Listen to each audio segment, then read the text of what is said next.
We're seeing some of this woke ideology in the U.S. that's creating a lot of momentum, which makes no sense how a woman who's been a feminist her entire life to defend women, now a man who identifies as a woman, is able to come and take the freedoms away from other women who that feminist once fought for, which makes no sense, right? So how did you, if you were trained how to convert people into possibly bad ideas, which is what you did at one point, how did you do that? How were you so successful at it? How did I convert people to these ideas? Yes.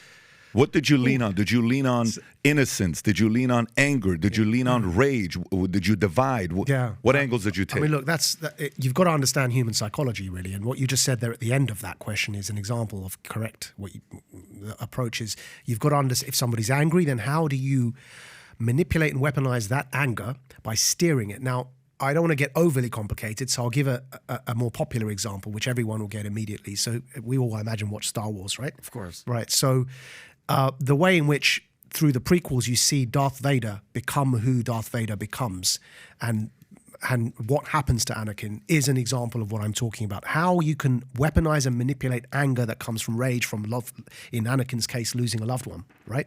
So if you can sympathize with a human story as it's presented in Star Wars, you can see in real life how that happens. So in a fictional character who loses a loved one to, I think, remind me, was it a natural death that Anakin's lover died of, whatever it was?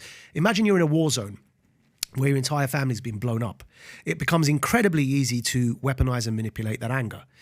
ISIS began in the prisons in Iraq, for example. So you've got a whole bunch of people whose country's been invaded and they're fighting an occupier and they're caught and they're put into jail.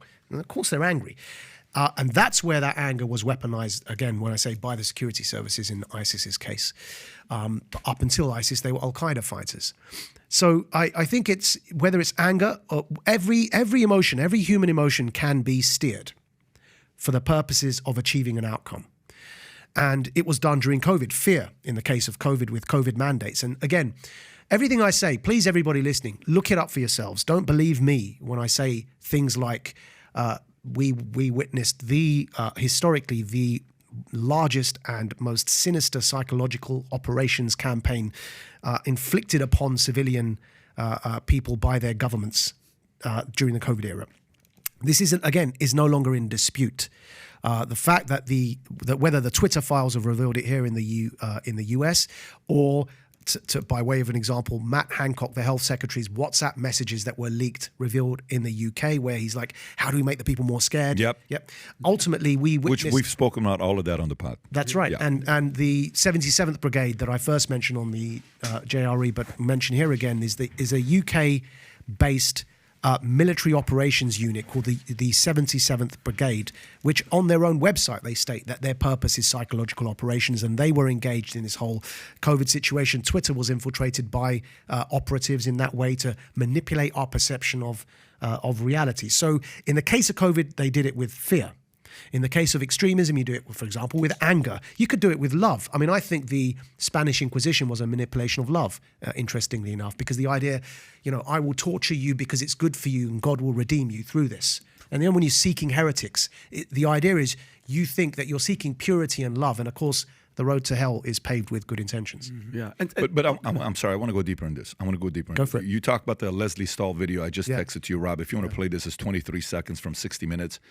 And you see decisions like this being made. This is in 2001. I may be off, but if you can play it. We have heard that 500,000 children have died. I mean, that's more children than died in Hiroshima. And is the price worth it? I think this is a very hard choice, but we think the price is worth it. Okay. 1996 when this happened. Okay, if you can. How old are you? Yeah. So 1996. That's another clip you got playing, Rob, maybe? Okay. So that was the first Iraq war? Yeah. So that wasn't 96. That was a second clip, that just to be clear. That 96 date was from us. Yeah. I think. So you think about decisions like that being made. Okay. We think it was worth it. Yeah. All right. Fear. COVID was fear. I agree. Love. You're doing this for God. And some people would say even religious extremists, hey, you're, killing your life, taking your life, and God's going to be very happy for you, or kamikazes, right. or, all these other things that we've all heard about. But I want you to go a little bit deeper if you can, because, I had a girl I hired, lady. She wasn't a girl, a lady I hired to be one of my copywriters years ago. Mm. And then one day we sit down, and 2 years later, after she's been working with me, and she says, I got to tell you why I took this job. I said, tell me why I took this job. Well, let me tell you my background. My background is I was one of those people that bought into a cult-like leader. And I said, who? And she mentioned it to me who the cult leader was. I said, you were part of that cult? I said, I was part of that cult. So what things happened? Well, I as a woman, I was married, but we had sex with this and this and that. And she's telling me, as a married woman, her husband was okay, that other men of that members.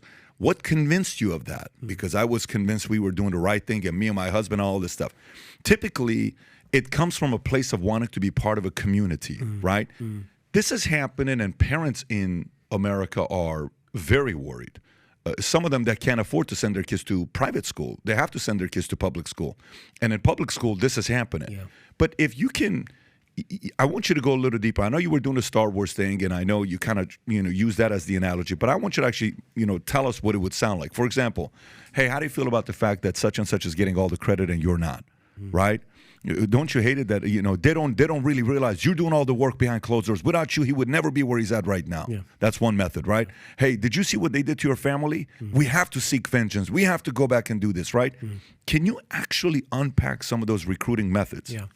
So you can break an idea down generally into the political. So with the purposes of extremist recruiting, you can break an idea down into its political manifestation, its scriptural perspective as well, and a rational perspective. So let me break that down on the idea of democracy. We were trained to completely remove the idea of democracy as having any appeal to our target audience, because clearly we wanted a theocracy instead. Now, take the it's very easy to do with democracy, actually, because it's been such a sham, even here in America with Biden and the whole fudge with the election. All of this is coming out, the whole J6 stuff, it's all been a theater, but I think that's by now it's how are people falling for it? How are people falling for it? Well, because people are in their echo chambers. But let me just, because your question, you've asked it twice, let me go into a bit of detail on that, and then clearly we come to the J6 and all that if you want as well. But let's take democracy as an idea. The political attack from our proselytizing perspective, our ideological warfare angle, it's easy to politically attack democracy. What I mean by the political attack is you take this idea and say, right, these people claim to believe in democracy, and yet they don't even adhere to it themselves. So, for example, how can you claim that democracy is what you want for the Arab world when you've just invaded and occupied a country? That's a political critique of the idea. And that would be easy to do because our actions have demonstrated that, the hypocrisy there. The scriptural references then, again, depending on the person you're speaking, if it's a politically active person, you might want to come in with a political critique first.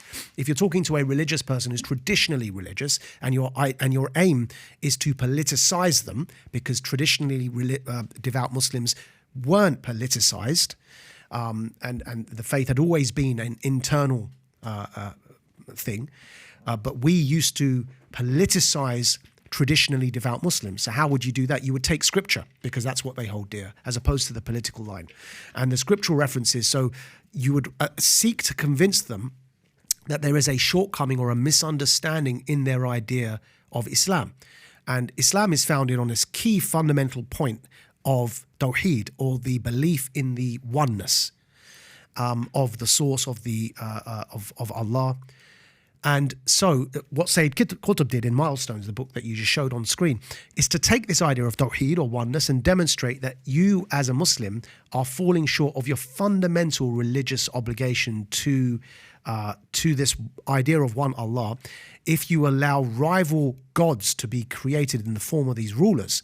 And then you bring scriptural references to back that, which is actually quite a revolutionary point, which wasn't made in Islamic discourse before, I'd say, Maududi. He was the founder of Jamaat-e-Islam in the Indian subcontinent.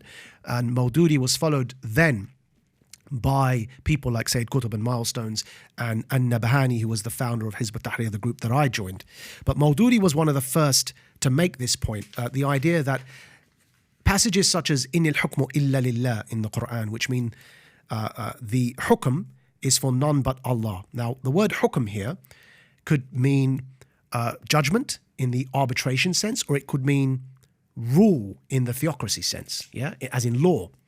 Now, what the modern day recruiters would do is take that, I did as well, you take that passage and say, look, see, إِنَّ الْحُكْمُ إِلَّا لِلَّهِ, the rule is for none but Allah. So these rulers who are ruling with their man-made dictatorial laws are a direct challenge to Allah's rule. Yeah, and we have a complete system of governance that has been discarded by these dictators who have become idols before Allah.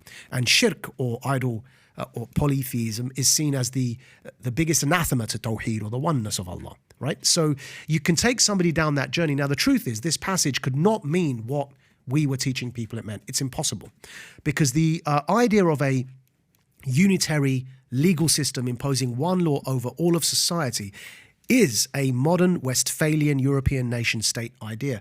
The idea of state, a state, yeah, is a modern idea. It doesn't exist in traditional scripture. The word state in Arabic is dawla.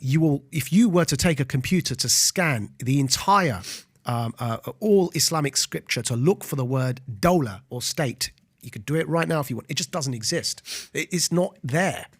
The closest you'll get is a word dula in the sense of the rotation of money and debt. But there's no such word as dawla, or, for example, nizam, which means system, or constitution, which means distur in Arabic, right? These words are conspicuous by their absence in traditional Islamic discourse. And that's not surprising, because they are very modern political concepts in the first place. And so when we used to take these words, these passages like "Inil hukmu illallah" to say, this means that the rule must be for none but Allah, and the constitution therefore must be based on Islam, we were basically imposing very modern, interwar European ideas onto traditional Islamic scripture to extract from that a political ideology. So that's the scriptural angle that you could take, as opposed to the political angle. Then there's the rational angle, is to break down the problem inherent in the idea of democracy. And that is an angle to say, look, when Demos Kratos, the idea of the Greeks, the slaves couldn't vote. Who gets to decide what you vote for, what you're even thinking? Because if you don't have money, you can't campaign, and therefore democracy really is who gets to be the biggest billionaire. And that this would be a rational critique of the idea, as opposed to pointing to its hypocrisy, the political critique, or the scriptural references that I just went through. So you can take any idea and break it down in those three for the purposes of recruitment. So how much of it is in the guy that can give the best argument? How much of it is in the guy that has the money? In the sense of what I'm saying, it's actually more than that. It's what the circumstances are conducive to. So if you take Iraq, for example, it was a no-brainer. Take Afghanistan. It's a no-brainer that the jihadists are going to win the argument there. I'm not going to win an argument if you've got occupation forces. Yeah. Everything I'm saying today may sound really nice and smart. It doesn't matter. During the COVID period, I was saying this at my anti-COVID stuff. I was saying it on air to, it was a huge audience on the largest commercial radio platform in the UK. And my show was on a weekend lunchtime with over 500,000 listeners when people should be out having their weekend brunches. And it didn't land. Why? Because when people are scared, they're not looking. Instead, I got sacked, right? It landed in the sense that obviously the argument in the end won. I think we won that argument in the end, and even if people haven't realised it yet, I think they will eventually. But at the time, it didn't change government. It didn't change politicians' thinking. It didn't change the people that needed to be influenced by that argument weren't listening because they were scared. If you're under occupation, you're not going to listen to the Maajids or my brothers that work with me on this kind of stuff, because if you're under occupation, you're angry. So those emotions, whether it's fear, whether it's anger, even love, which can blind, if the conditions aren't conducive to what I'm saying, which is why I'm saying that the China negotiated peace between Iran and Saudi, or the Abraham Accords, this will all calm the situation down in the Middle East. And we need a calmer situation to be able to have these kinds of conversations. So if you like this clip and you want to watch another one, click right here. And if you want to watch the entire podcast, click right here.